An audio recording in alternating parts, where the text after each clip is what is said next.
Hello दोस्तों, स्वागत है आप लोग का हमारे चैनल पीआर नॉलेज सेंटर पे। और आज हम करेंगे PCS UPSC test number 2 part 2 है। तो इसको हम करेंगे, तो बने रहिए हमारे चैनल के साथ और एक बार लाइक शेयर सब्सक्राइब कर दीजिए।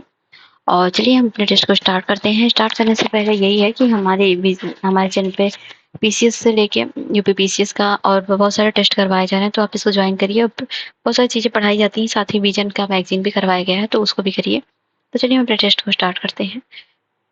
तो 50 नंबर से हमको करना था। तो इसमें है, क्वेश्चन है, भारत में बहुत मौलिक अधिकारों के संबंध में निम्नलिखित कथन पर विचार कीजिए। अनुच्छेद 13 घोषित करता है कि संवैधानिक संशोधन को कानून नहीं माना जा सकता है। संघ संगठन या स्वयं सेवा संस्था बनाने का अधिकार नागरिकों के साथ साथ गैर नागरिकों को भी उपलब्ध है। आश्रय और आजीविका का अधिकार जीवन के अधिकार का हिस्सा है। ऊपर में से कितने कथन सही हैं? केवल एक, केवल दो, या केवल तीन, या कोई भी नहीं? इसका आंसर करिए। ऑप्शन वही है, केवल एक, केवल दो, केवल तीन, या कोई भी नहीं, मतलब सभी तीनों, कोई भी नहीं। तो देखिए, इसमें केवल दो सही है। पहला सही है कि अनुच्छेद 13 घोषित करता है कि संवैधानिक संशोधन को कानून नहीं माना जा सकता, बिल्कुल। और दूसरा गलत है, क्योंकि संघ संगठन द्वारा जो है जो है संस्था बनाने का अधिकार नागरिकों के साथ साथ गैर नागरिकों को जी नहीं प्राप्त है। और ये जो है तीसरा सही है, तो पहला और तीसरा सही है, ऑप्शन हो जाएगा 1 एंड 3। और नेक्स्ट है 51, अधिकारों के संबंध में निम्नलिखित कथन पर विचार कीजिए। सभी मौलिक अधिकार कानूनी अधिकार होते हैं और सभी संवैधानिक अधिकार मौलिक अधिकार नहीं होते हैं। 51 है, तो इसमें देखिए जो है पूछ रहा है कौन सा गलत है। तो देखिए, सभी मौलिक अधिकार कानूनी अधिकार होते हैं। देखिए, कानून अधिकार नहीं, तो कानून अधिकारों की रक्षा और प्रवर्तन देश के समान कानूनों द्वारा किया जाता है। सभी अधिकार संवैधानिक अधिकार वे हैं जो संविधान में निहित हैं, और इन अधिकारों में मौलिक अधिकार और अन्य संवैधानिक शामिल हैं। तो ये दूसरा तो सही है, सभी संवैधानिक अधिकार मौलिक अधिकार नहीं है, जी नहीं। और नेक्स्ट है, संसद ने मौलिक अधिकारों के लिए कानून नहीं बनाया है। उदाहरण के लिए अनुच्छेद 17 को लागू करने के लिए नागरिक संरक्षण अधिनियम 1955 जैसे विशिष्ट कानून बनाए गए हैं, लेकिन अभिव्यक्ति की स्वतंत्रता, जीवन के अधिकार जैसे अधिकारों के लिए कोई विशिष्ट कानून नहीं बनाया गया, इसलिए पहला जो हो जाएगा गलत है। तो ऑप्शन हो जाएगा गलत पूछा है, उसमें हो जाएगा केवल एक सही। ठीक, क्योंकि गलत पूछा है तो गलत बताना है। नेक्स्ट है 52 नंबर का क्वेश्चन है, 73वें संविधान संशोधन के संबंध में निम्नलिखित कथन विचार कीजिए। ग्राम सभा को संवैधानिक निकाय बनाया गया है। राज्य सरकार को पंचायत में अन्य पिछड़े वर्गों के लिए सीटों के आरक्षण का निर्णय लेने का अधिकार दिया गया है। राज्य निर्वाचन आयुक्त का कार्यालय भारत निर्वाचन आयोग के नियंत्रण में आता है। इसमें से कौन सा कथन सही है, ये बताना है। केवल एक, केवल दो, केवल सभी तीनों, है कोई नहीं, ये यही ऑप्शन है। तो 53वां का बताइए, 52वां का। देखिए, 52 का हो जाएगा, इसमें दो सही है, तो वो दो कौन से सही है? तो देखिए, इसमें पहला तो सही है, ग्राम सभा को संवैधानिक निकाय बनाया गया है। और इसमें दूसरा भी सही है, राज्य सरकार को पंचायत में पिछड़े वर्गों के लिए सीटों का आरक्षण पर निर्णय देने का अधिकार है। लेकिन तीसरा जो है ये गलत है, क्योंकि राज्य निर्वाचन आयोग का कार्यालय भारतीय निर्वाचन आयोग के नियंत्रण में आता है, ये गलत है। ये राज्य चुनाव आयोग के नियंत्रण में आता है। राज्य चुनाव आयुक्त एक स्वतंत्र निकाय है और ये भारत के चुनाव आयोग से जुड़ा नहीं है, और ना ही अधिकारों के नियंत्रण से होता है, तो ये हो जाएगा गलत। तो ऑप्शन में केवल दो सही है, ऑप्शन हो जाएगा बी। 53 है, सकारात्मक कार्रवाई के संबंध में निम्नलिखित कथन पर विचार कीजिए। ये इस विचार पर आधारित कि कानून द्वारा औपचारिक समानता स्थापित करना पर्याप्त नहीं है, अवसर की समानता प्रदान करने के लिए आवश्यक है। कौन सा कथन इसमें सही है? तो ये बताना है कौन सा कथन सही है। तो इसमें देखिए, दोनों के दोनों कथन बिल्कुल ही सही है। और है 54 नंबर का क्वेश्चन है, असमानता पर उत्तर उदारवादियों के रुख के संदर्भ में निम्नलिखित कथन पर विचार कीजिए। उनका मानना है कि राजनीतिक, आर्थिक और सामाजिक असमानताएं अनिवार्यतः एक दूसरे से जुड़ी हुई हैं और समाज में संसाधनों पुरस्कारों के वितरण के सबसे कुशल और निष्पक्ष तरीके के रूप में प्रतिस्पर्धा के लिए जो है सिद्धांत को कायम रखते हैं। तो इसमें जो हो जाएगा इसमें केवल दूसरा सही होगा। एक दो, या एक दो दोनों, या ना तो एक ना तो दो है, तो केवल दूसरा सही है। तो देखते हैं क्यों सही है। देखिए, दूसरा सही है क्योंकि जो होता है उदारवादी समाज में जो है उदारवादी समाज संसाधनों और पुरस्कारों का जो है वितरण कुशल और निष्पक्ष तरीके के रूप में प्रतिस्पर्धा सिद्धांत को बनाए रखने के लिए होता है। और पहला गलत है, क्योंकि जो समाजवादियों का मानना है कि राजनीतिक, आर्थिक और सामाजिक समानताएं अनिवार्य रूप से जुड़ी हुई हैं, और समाजवादी के विपरीत उदारवादी इस विचारधारा को नहीं मानते हैं। ठीक है, ठीक है, वो उदारवादियों के लिए ये बात सही नहीं है, तो ऑप्शन हो जाएगा केवल दो सही। 55 है, निम्नलिखित में से कौन सा मूल संरचना सिद्धांत का सबसे उपयुक्त वर्णन करता है? तो एक सिद्धांत जो संसद को किसी भी प्रतिबंध से संविधान के किसी भी भाग में संशोधन करने की अनुमति देता है, या बी है एक सिद्धांत जो संविधान की आवधिक समीक्षा और पुनर्लेखन को अनिवार्य बनाता है, या सी है कार्यपालिका के लिए आवश्यक संवैधानिक सिद्धांतों के आधार पर कानून बनाने हेतु दिशा निर्देश, या चौथा है एक न्यायिक सिद्धांत जिसके अनुसार संविधान की कुछ मौलिक विशेषताओं को संविधानों द्वारा नहीं बदला जा सकता। बताना है कौन सा इसमें मूल संरचना का सिद्धांत सबसे उपयुक्त वर्णन करता है। तो ये 55 का हो जाएगा डी, एक न्यायिक सिद्धांत जिसके अनुसार संविधान की कुछ मौलिक विशेषताओं को संशोधन द्वारा नहीं बदला जा सकता, यही होगा आंसर। और नेक्स्ट है 56।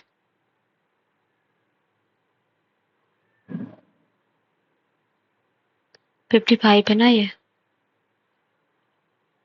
ओहो, 55 का ये नहीं, 55 ही है ना? जी हाँ, 55 का सही है। 56 पे हम आ गए, हाँ ओके।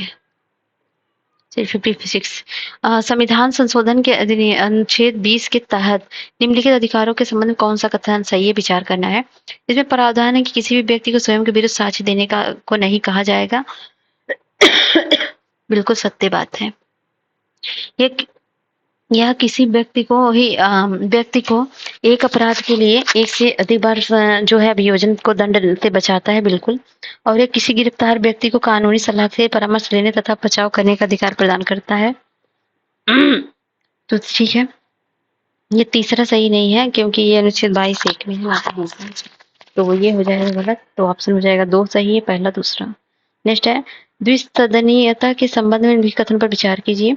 एक सदनीयता या द्विसदनीयता विधायिका का होना राज्य विधान मंडल में आवश्यक है।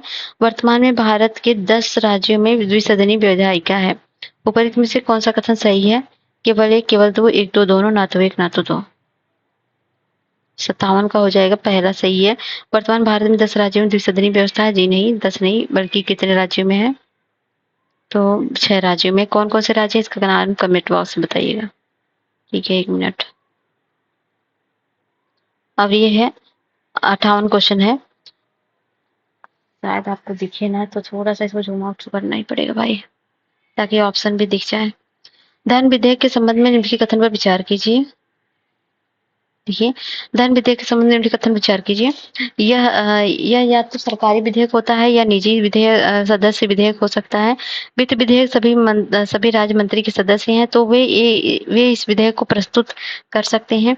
यदि लोकसभा इस विधेयक में राज्यसभा द्वारा प्रस्तावित परिवर्तनों का स्वीकार करने का निर्णय लेता है, तो उसे इसके लिए वैध औचित्य प्रस्तुत करना होगा। कौन सा कथन सही है? केवल एक, केवल दो, एक दो, या फिर दो तीन, या कोई भी नहीं? 58। 58 का सबका सब गलत है, क्योंकि ये जो है इसे केवल मंत्री द्वारा ही पेश किया जा सकता है, इसलिए गलत है। और दूसरा गलत है क्योंकि संसद के मामले में जो है वित्त विधेयक केवल लोकसभा में और राज्य विधानमंडल के मामले में विधानसभा में पेश किया जा सकता है। और तीसरा जो है गलत है क्योंकि राज्यसभा द्वारा सुझाए गए संशोधन अस्वीकार करने के लिए लोकसभा को कोई कारण बताना पड़ता है, तो गलत हो गए। 59 है, शून्यकाल के संबंध में निम्न कथन विचार कीजिए। सदस्य केवल राष्ट्रीय महत्व के मामले में ही सदन में उठा सकता है, और मंत्री शून्यकाल के दौरान दिए गए प्रश्नों का उत्तर देने के लिए बाध्य नहीं है। कौन सा कथन सही है? केवल एक, केवल दो, एक दो दोनों, ना तो एक ना तो दो। इसमें केवल दूसरा सही है, मंत्री शून्यकाल के दौरान किए गए प्रश्नों का उत्तर देने के लिए बाध्य नहीं है, लेकिन यह सदस्य केवल राष्ट्रीय महत्व के मामले में प्रश्न उठा सकते हैं। जी नहीं, गलत है, किसी भी मामले में उठा सकते हैं। ठीक है, शून्यकाल के दौरान जो है आप दौरान सदस्य किसी भी ऐसे मामले पे स्वतंत्र, मतलब किसी भी मामले पर क्वेश्चन मार्क कर सकते हैं। ये है 60।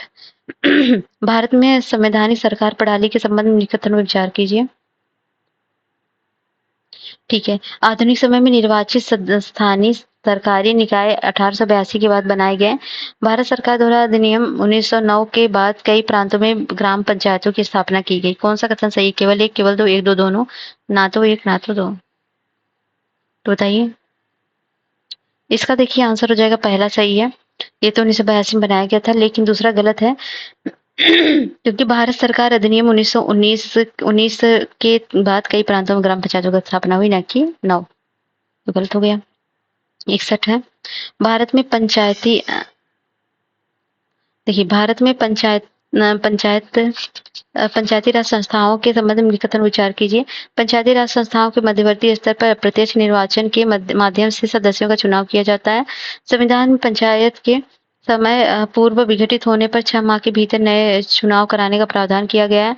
पंचायती राज संस्थाओं को कार्यात्मक स्वायत्तता प्रदान करना संबंधित राज्यों के लिए अनिवार्य है। कौन सा कथन सही है? केवल 1, केवल 2, केवल 3 या सभी या कोई नहीं? 61 का। तो देखिए केवल सभी तीनों है, कोई भी नहीं, ये भी लास्ट में ऑप्शन है। तो ये आंसर हो जाएगा आपका, केवल 2 सही है। और कौन-कौन से सही है ये भी देखना है।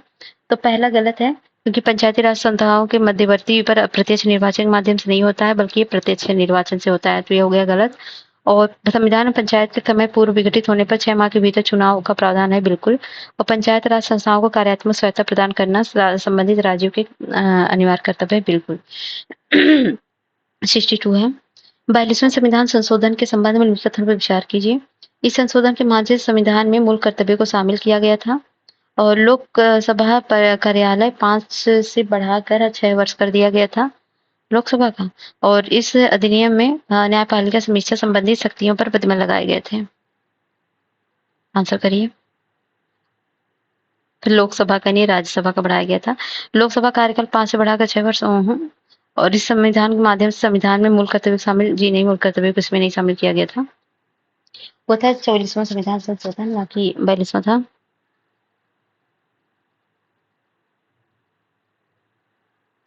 ठीक है। और ये जो है क्या बता रहे थे हम? ठीक है।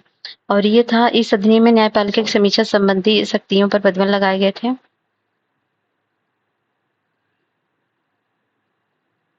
एक मिनट। इस संविधान संशोधन किस संविधान बाद पहले संविधान संशोधन संबंधी कथन विचार कीजिए। इस संशोधन के माध्यम से संविधान मूल कर्तव्य को शामिल किया गया था, बिल्कुल किया गया था, मूल कर्तव्य तो शामिल ही किया गया था।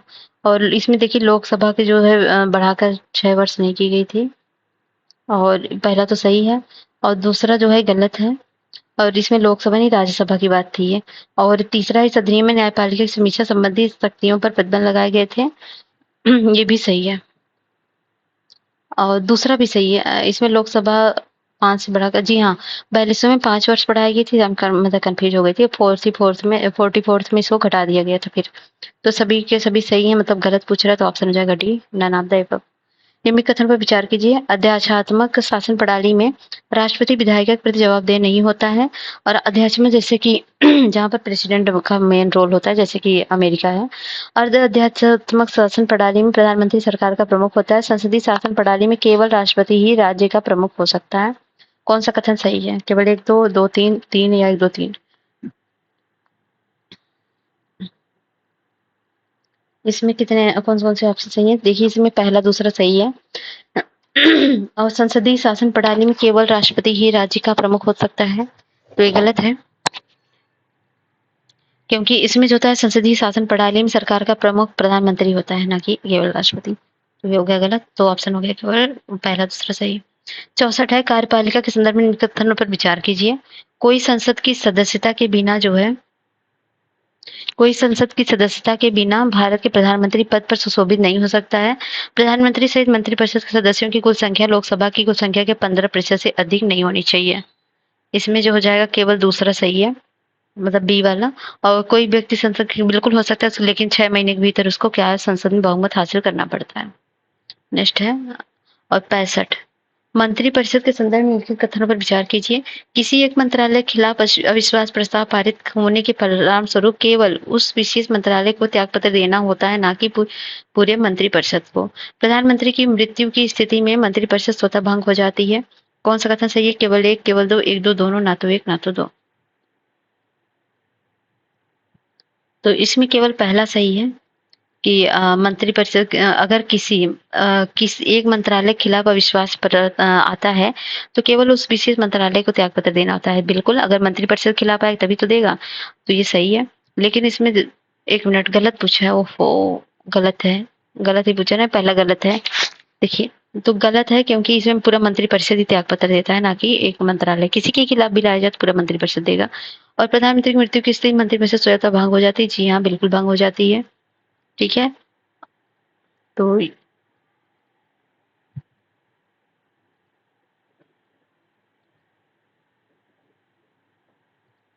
ठीक है, तो ये हो जाएगा, पहला गलत पूछा, पहला गलत है। 66 है, अखिल भारतीय सेवाओं के संदर्भ में निम्नलिखित कथन पर विचार कीजिए।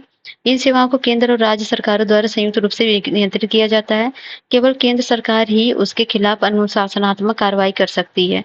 कौन सा कथन सही है? कथन कारक सही है, मतलब कथन 1 कथन 2 दोनों सही है, कथन 2 कथन 1 की व्याख्या कर रहा है। कथन 1 कथन 2 दोनों सही है, कथन 2 कथन 1 की व्याख्या नहीं कर रहा है, कथन 1 सही है, कथन 2 गलत है, कथन 1 गलत है, कथन 2 सही है। तो ये वाला कौन सा हो जाएगा? देखिए, इसमें 2 है, दोनों के दोनों सही, लेकिन व्याख्या नहीं कर रहे हैं। 67 है, प्लास्टिक क्रेडिट बॉन्ड पीसीबी के संदर्भ में निम्नलिखित कथन पर विचार कीजिए। 2021 के बाद से विश्व बैंक द्वारा जारी किया गया चौथा आउटकम बॉन्ड है। इस बॉन्ड के तहत चयनित परियोजना का उद्देश्य घाना और नाइजीरिया में प्लास्टिक अपशिष्ट को उत्पादन को कम करना है। कौन सा कथन गलत है? तो करंट न्यूज है ये। इसमें दूसरा जो है गलत है, पहला सही है। ठीक है, इसमें जो है दूसरा गलत क्यों है? क्योंकि प्लास्टिक बॉन्ड 2021 से विश्व बैंक द्वारा जारी किया गया चौथा तथाकथित आउटकम बॉन्ड है। ठीक है, इसलिए पहला तो सही है, लेकिन इस घाना इंडोनेशिया ने चयनित परियोजना का उद्देश्य कमजोर समुदायों में प्लास्टिक अपशिष्ट को कम करने और पुनर्चालित करने से प्राकृतिक महासागरों में प्लास्टिक का रिसाव कम हो, इसके लिए किया है घाना और इंडोनेशिया ने। तो ये गलत हो जाएगा, दूसरा नाइजीरिया दिया है इसमें। नेक्स्ट क्वेश्चन है 68, देशों के बीच व्यापार समझौते के संदर्भ में नेगेटिव लिस्टिंग शब्द का क्या अर्थ है? नेगेटिव लिस्टिंग का अर्थ क्या है? तो इसका अर्थ है व्यापार की ऐसी वस्तुएं जिनके साथ नकारात्मक पर्यावरणीय बाध्यताएं संबंध है, जो क्षेत्र संश्रुतिबद्ध नहीं है, वह डिफॉल्ट रूप से विदेशी सेवा जल आपूर्तिकर्ता के लिए खुले हैं। व्यापार की वे सभी वस्तुएं जिनके साथ नकारात्मक सामाजिकता बाध्यताएं संबंध है, विलासिता की वस्तुएं और सेवाएं जो उच्चतम करों और शुल्कों के अधीन है। तो इसमें 68 हो जाएगा, 68 का बी हो जाएगा। क्षेत्र जो सूचीबद्ध नहीं है वह डिफॉल्ट रूप से विदेशी एवं सेवा आपूर्तियों के लिए खुले हैं। तो इसका मतलब यही है, नेगेटिव लिस्टिंग। 69 है, क्रेडिट रिपोर्ट और क्रेडिट स्कोर के संदर्भ में निम्नलिखित कथन पर विचार कीजिए। संभावित ऋणदाता है और वर्तमान ऋणदाता है बीमा कंपनियां, संभावित नियोक्ता है। उपरोक्त संस्थाओं में से कितनी संस्थाएं किसी व्यक्ति की अनुमति के बिना क्रेडिट सूचना कंपनी से क्रेडिट रिपोर्ट प्राप्त कर सकती हैं? केवल 1, केवल 2, केवल तभी 4 या कोई भी नहीं? बताइए, क्रेडिट रिपोर्ट से है। इसमें देखिए कोई भी जो है वो सही नहीं है। ठीक है, चलिए आगे की ओर बढ़ते हैं हम 70 नंबर क्वेश्चन पे। ई इंक डिस्प्ले के संदर्भ में निम्नलिखित कथन पर विचार कीजिए। इसमें ऋणात्मक रूप से आवेशित श्वेत कण और धनात्मक रूप से आवेशित काले कण मुक्त माइक्रो कैप्सूल होते हैं। ई इंक डिस्प्ले कागज के समान परिवेशी प्रकाश को परावर्तित करते हैं। एलईडी और ओएलईडी डिस्प्ले की तुलना में बिजली का उपभोग करते हैं। इनकी रिफ्रेश दर एलसीडी डिस्प्ले के समान है। कौन सा कथन गलत है? केवल 1, केवल 2, केवल 3 या सभी के सभी? ये 70 में हो जाएगा, इसमें केवल 1 गलत है। और वो कौन सा गलत है? पहला तो सही है, दूसरा भी सही है। तो इसमें जो है तीसरा जो है सही है, चौथा गलत है। क्योंकि एलसीडी जो होता है और ओएलसीडी डिस्प्ले की तुलना में कम रिफ्रेश दर है और उन्हें वीडियो में एनिमेशन के लिए उपयोग बनाती हैं, ये गलत है। कम होती है, ना कि ज्यादा समान होती है, तो ये गलत हो गया चौथा। और ये है CHAD4OX1 प्लेटफॉर्म के संदर्भ में मुख्य कथन पर विचार कीजिए।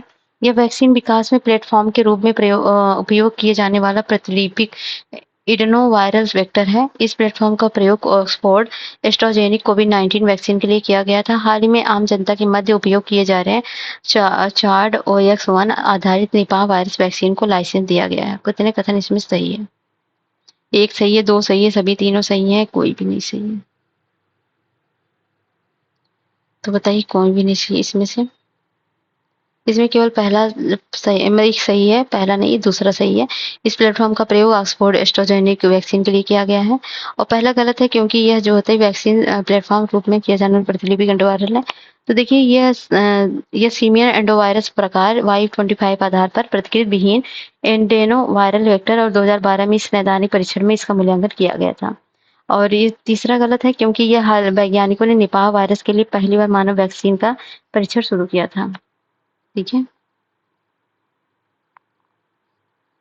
ठीक है। नेक्स्ट है 72 72 है।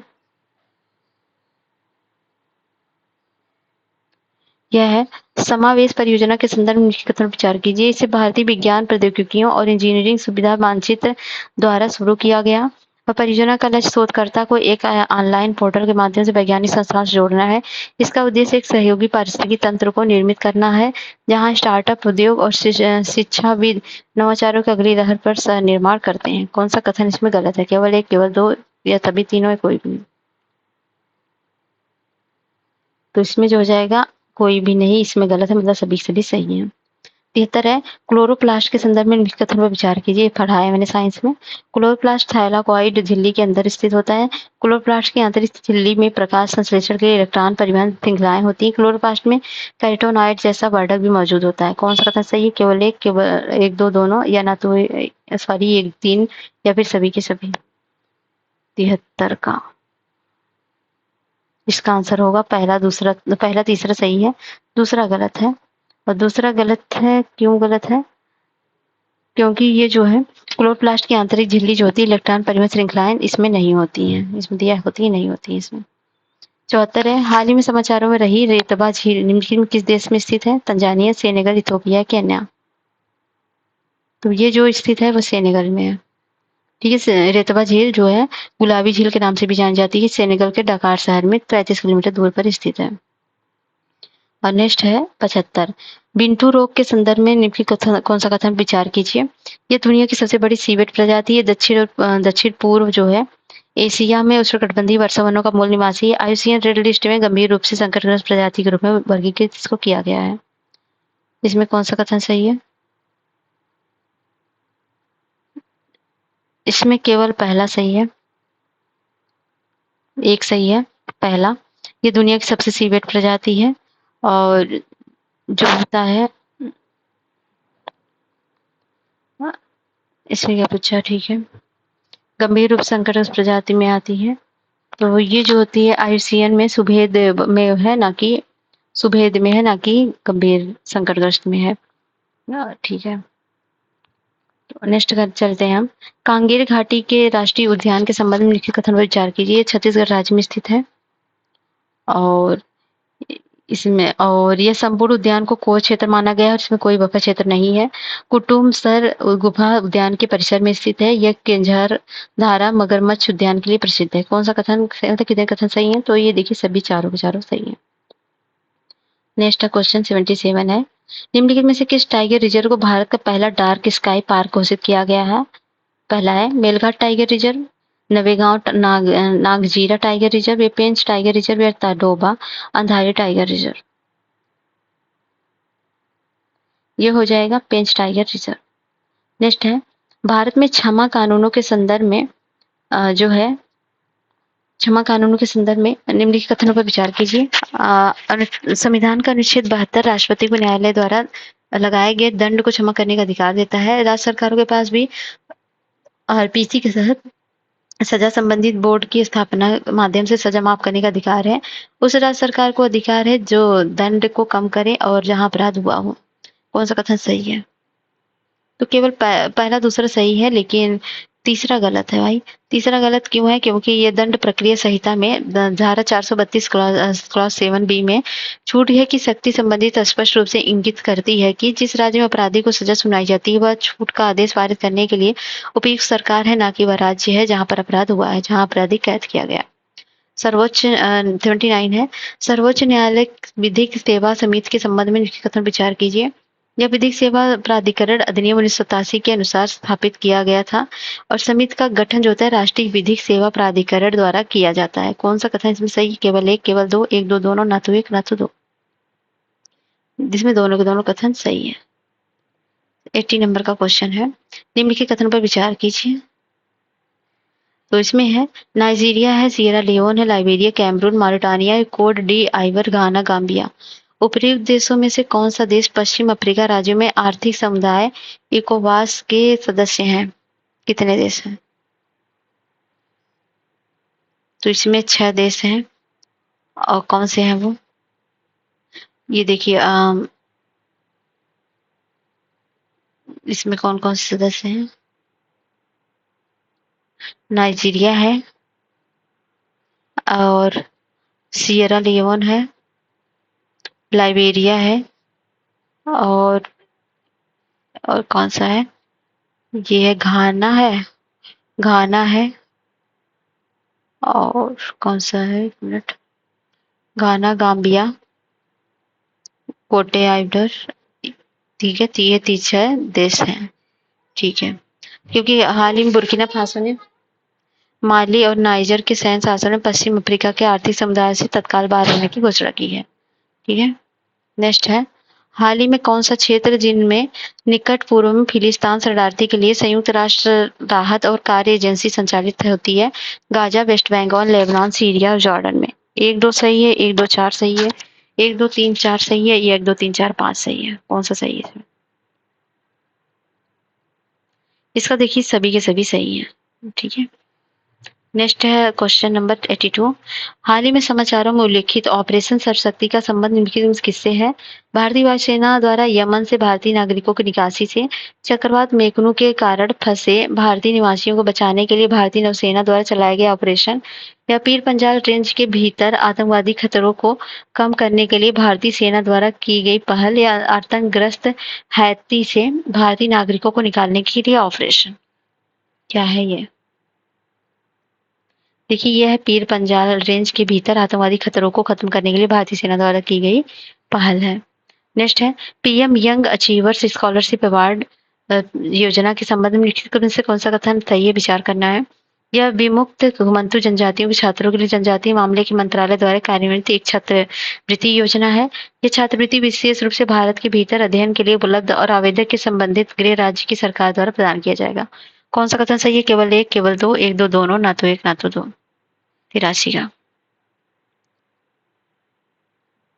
83 का हो जाएगा बी, केवल दूसरा सही है। पहला गलत है, और पहला गलत है क्योंकि ये पीएम यशस्वी योजना के है। पीएम यशस्वी ओबीसी ईबीसी ये सब के लिए है। ये योजना भारत सरकार के सामाजिक न्याय और अधिकारिता मंत्रालय द्वारा अन्य पिछड़ा वर्ग के लिए है। घुमंतु जनजातियों संबंधित छात्रों को शैक्षणिक सहायता प्रदान करने के लिए शुरू की गई है। इस योजना में 100% आधार पर सामाजिक न्याय और अधिकारिता मंत्रालय द्वारा वित्त पोषित है। ठीक है, केवल दूसरा सही है। नेक्स्ट है 84। हाल ही में मार्केट एक्सेस इनिशिएटिव योजना सीधे तौर पर निम्नलिखित में से किस गतिविधि से संबंधित है? निर्यात प्रोत्साहन से, कृषि प्रोत्साहन से, अर्धचालक का निर्माण से, सक्रिय फार्मास्यूटिकल सामग्री की खरीद से। तो ये जो है, ये है निर्यात प्रोत्साहन से। और है श्री मुखलिंगम मंदिर के संबंध में निम्नलिखित कथन विचार कीजिए। इस मंदिर का निर्माण द्रविड़ स्थापत्य शैली से किया गया है। इसका निर्माण कामरडो द्वितीय ने करवाया था। मंदिर परिसर में वैदिक देवता यम को समर्पित एक मंदिर भी है। ऊपर कितने कथन सही हैं? ये हो जाएगा, केवल 2 कथन सही है। इसमें जो है कलिंग स्थापत्य शैली में निर्मित यह है श्री मुखलिंगम मंदिर वंशधारा नदी के पर है स्थित है।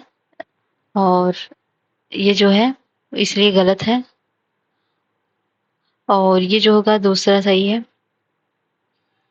और तीसरा भी सही है। ठीक है, 86 है। भारतीय संघवाद के संदर्भ में निम्नलिखित कथन पर विचार कीजिए। संविधान के आधार पर संघ और क्षेत्रीय इकाइयों के बीच शक्ति का वितरण करता है। यदि संघ और राज्य के बीच कोई विवाद हो तो उसे राष्ट्रपति और संबंधित राज्य के राज्यपाल के परामर्श से सुलझाया जा सकता है। किसी राज्य का अस्तित्व उसकी क्षेत्रीय अखंडता सहित संसद के हाथों में है। इसमें सी सही है। 1 मिनट, कौन सा कथन सही है? देखिए इसे, कौन सा कथन सही? केवल 1, केवल 2 3, 1 3, या फिर 1 2 3। देखिए इसमें 1 3 सही है। ये दूसरा गलत है।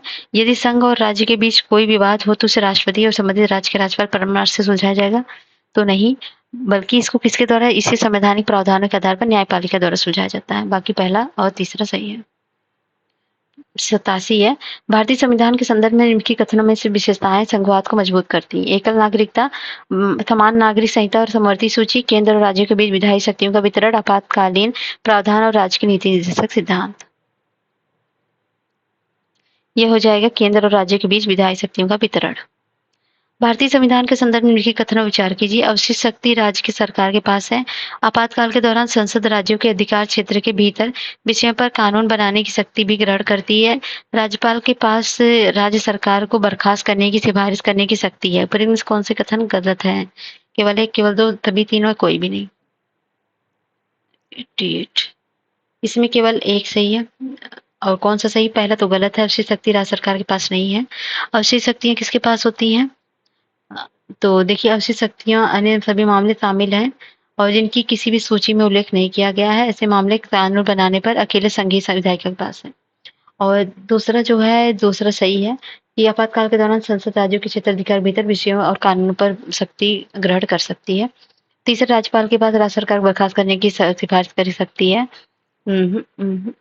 तो इतने बिल्कुल इसमें कितना अच्छा, कौन सा गलत है पूछ रहा? केवल एक गलत है, वो भी पहला, दूसरा सही है, तीसरा भी सही है। ठीक है। 89 है। भारतीय संवैधानिक ढांचे के संदर्भ में निम्नलिखित कथनों विचार कीजिए। अनुच्छेद 356 किसी भी राज्य में राष्ट्रपति शासन का प्रावधान करता है। और इसमें जो है राष्ट्रपति शासन की जो है राष्ट्रपति शासन की घोषणा संसद द्वारा अनुमोदित किया जाना आवश्यक है। राष्ट्रपति शासन को अधिकतम 3 वर्ष की अवधि के लिए बढ़ाया जा सकता है। 1967 में पहली बार राष्ट्रपति शासन लगाया गया था। राष्ट्रपति शासन की संवैधानिक वैधता पर आंदोलन में सवाल नहीं उठाया जा सकता। कौन सा कथन सही? केवल एक, केवल दो, दो तीनों, या सभी के सभी? इसमें देखिए, पहला तो सही है, 356 के तहत होता है। और दूसरा भी सही है क्योंकि राष्ट्रपति शासन की घोषणा संसद द्वारा अनुमोदित किया जाना आवश्यक है। और राष्ट्रपति शासन को अधिकतम 3 वर्ष की अवधि के लिए लगाया जा सकता है, ये भी सही है। और ये जो होता है चौथा जो है गलत है क्योंकि 1967 में पहली बार राष्ट्रपति शासन लगा था। 67 में थोड़ी लगा था। कब लगा था? तो देखिए, कुछ मामलों में सरकारों को विधायिका में बहुमत होने पर बर्खास्त कर दिया गया था। 1959 में केरल में पहले हुआ था ये, तो ये गलत हो गया। तो केवल इसमें क्या पूछा, कितने कथन सही है? तो ये राष्ट्रपति शासन की संवैधानिक वैधता पर अदालतों में सवाल नहीं उठाया जा सकता। तो उठाया जा सकता, पहले नहीं जा सकता था लेकिन अब उठाया जा सकता है। तो केवल 3 सही है, ऑप्शन हो जाएगा सी। नर्मदा नदी के जल के बंटवारे को लेकर निम्नलिखित में से किन राज्यों के बीच विवाद चल रहा है? गुजरात, छत्तीसगढ़, मध्य प्रदेश और महाराष्ट्र। भाई, नर्मदा के बीच है, तो जिन नदियों, जिन शहरों से, जिन स्टेट से गुजरेंगे वहीं पर विवाद होगा। तो पता है कौन शहर से गुजरती है? तो देखिए, इसमें गुजरात है। और विवाद किसके बीच है? गुजरात के बीच है। इसमें छत्तीसगढ़ कहाँ से आ गया भाई? मध्य प्रदेश और महाराष्ट्र। 134 होगा। नेक्स्ट है, भारतीय संविधान के संदर्भ में निम्नलिखित कथन पर विचार कीजिए। अनुच्छेद 257 केंद्र सरकार को राज्य सरकारों को निर्देश जारी करने की अधिकार देता है। राज्य भारतीय पुलिस सेवा के अधिकारियों को सेवा से हटा सकते हैं। ऊपर इनमें से कितने कथन सही? केवल एक, केवल दो, एक दो दोनों, ना तो एक ना तो दो। इसमें केवल एक सही है, पहला। और दूसरा सही है, गलत है क्योंकि राज्य भारतीय पुलिस सेवा पे अधिकारियों से हटा सकता। तो अखिल भारतीय सेवाओं भारत के संपूर्ण क्षेत्र के लिए समान है और इन सेवाओं के लिए चुने अधिकारी केंद्र और राज्यों के अंतर्गत उच्च पदों पर सेवाएं प्रदान करते हैं, परंतु इनकी नियुक्ति और प्रशिक्षण केंद्र द्वारा किया जाता है। इस प्रकार राज्य इन अधिकारियों को नहीं हटा सकते।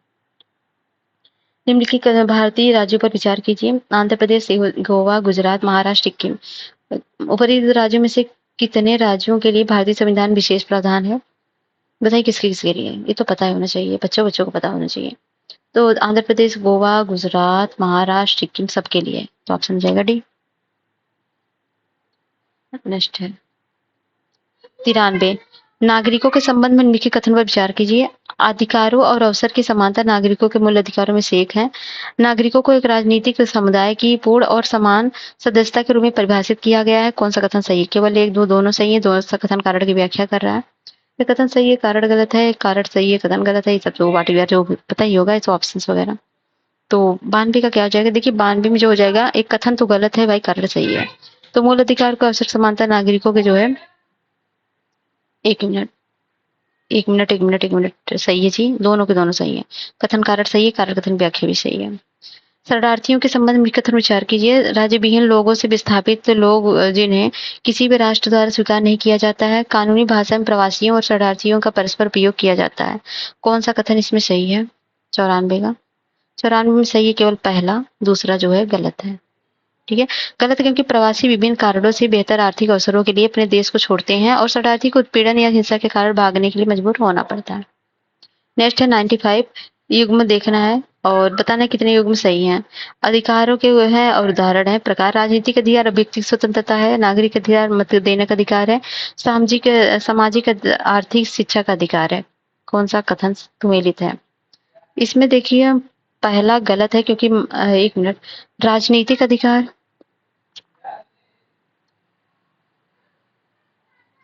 देखिए पहली बात तो मतदान का अधिकार जो है ये मत देने का अधिकार नागरिक अधिकार है, ये गलत है।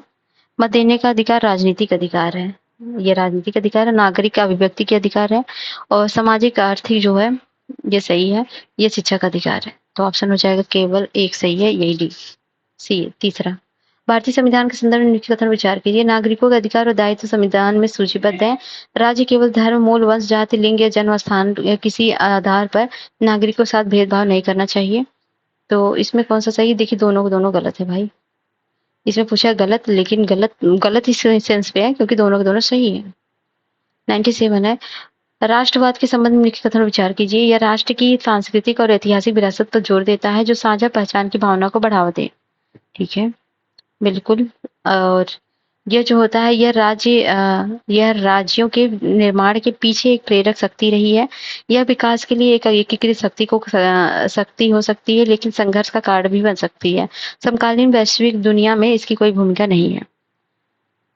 पहला सही है, दूसरा सही है, तीसरा भी सही है, लेकिन चौथा चौथा चौथा ये गलत है क्योंकि राष्ट्रवाद आज भी वैश्वीकरण की दुनिया में प्रासंगिक है और ये नागरिकों को अंतर्राष्ट्रीय संबंधों में शामिल होने और राष्ट्रीय हितों को ध्यान में रखते हुए वैश्विक प्रयासों में योगदान देने के लिए प्रेरित करता है।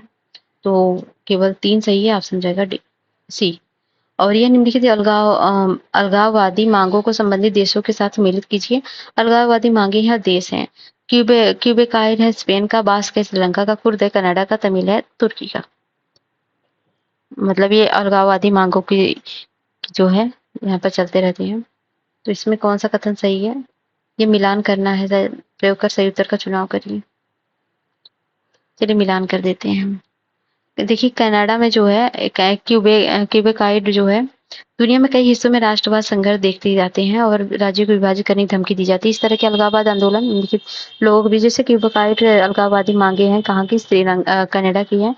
और बास्क जो है, बास्क उत्तरी स्पेन का है। और ये कुर्द जो है ये तुर्की का है। और तमिल है श्रीलंका का है। तो पता ही होगा, एलटीटी वगैरह पता ही होगा। तो इस तरह से हो जाएगा C A B D, C A B D. देखते हैं किसमें है, C A D D, C A D B C A D. तो ऑप्शन हो जाएगा सी ये। और अगला है, ये निम्नलिखित युग्मों पर विचार कीजिए। जीआई टैग है और राज्य है। लखोरी मिर्च है महाराष्ट्र का, मार्तांड शहद है कर्नाटक का, आदि के ठीक है अरुणाचल प्रदेश का। पूरे कितने युग्म सुमेलित हैं? केवल एक, केवल दो, सभी तीनों, कोई नहीं। तो देखिए ये है केवल एक सुमेलित है। पहला सुमेलित नहीं क्योंकि लाखोरी मिर्च जो है ये उत्तराखंड का है, ना कि यहाँ का है। और ये दूसरा सुमेलित नहीं क्योंकि मार्तांड शहद जो है कर्नाटक का नहीं है, बल्कि ये कहाँ का है? ये है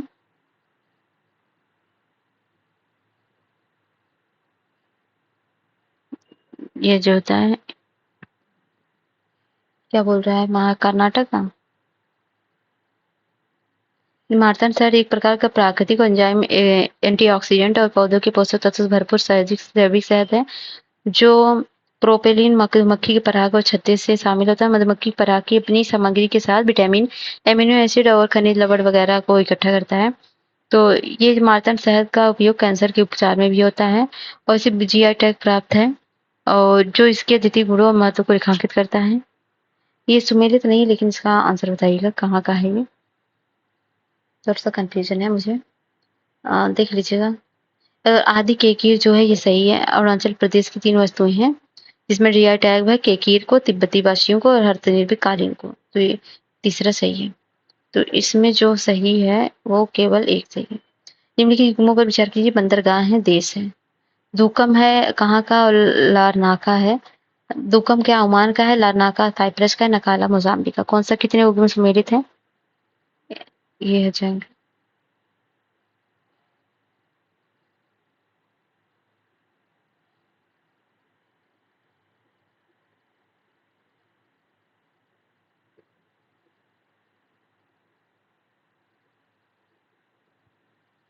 तो इसमें पहला तो सही है। दुकम ओमान का बंदरगाह है। और ये दूसरा भी सही है क्योंकि ये लरकाना साइप्रस का है, नकाला मोजाम्बिक का। सभी सभी सम्मिलित है। तो हो गया कंप्लीट 100 क्वेश्चन। तो पार्ट 1 जिसने नहीं देखा पार्ट 1 देखिए, पार्ट 2 भी देखिए। ठीक है। और वीडियो पसंद आता है या कोई भी क्वेश्चन में कोई प्रॉब्लम है, कोई कंफ्यूजन है, कोई समझ नहीं आया तो पूछिएगा जरूर। तो मिलते हैं नेक्स्ट वीडियो में ऐसे ही वीडियो के साथ। तब तक जय हिंद, जय भारत।